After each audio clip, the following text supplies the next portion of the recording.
నమస్తే అండి, నా పేరు రంగారెడ్డి. నేను తెలంగాణ స్టేట్ గ్రౌండ్ వాటర్ డిపార్ట్మెంట్లో రిజిస్టర్ జియాలిస్ట్ అండి. చూడండి, ఇక్కడ కనపడుతున్న ఈ బోరు నల్గొండ జిల్లా పోచంపల్లి మండలం అంతమ్మగూడెం అనే గ్రామంలో తిరుమలేష్ అనే రైతుకు మేము సర్వే ఇచ్చిన పాయింట్ అండి. దాదాపు 2.5 ఇంచుల దాకా నీళ్ళు వచ్చాయండి. గతంలో ఇతనికి ఉన్న 3.5 ఎకరా పొలంలో ఇతను 14 బోర్లు వేసి నష్టపోయారండి.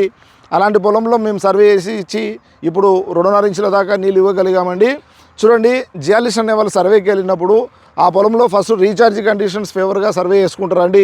తర్వాత అక్కడ ఉండే geological conditions, hydrological conditions, nature of soil, nature of rock ఇలాంటివన్నీ సర్వే చేసి ఇస్తారు. కాబట్టి ఎండాల కాలంలో ఖచ్చితంగా తగ్గకుండా ఉండే అవకాశాలు ఉంటాయండి. అలా కాకుండా మీరు మూఢనమ్మకాలను నమ్ముకొని మీరు బోర్లు వేసుకుంటే ఏమవుతుందంటే ఎండాకాలం తగ్గే అవకాశాలు ఉంటాయండి.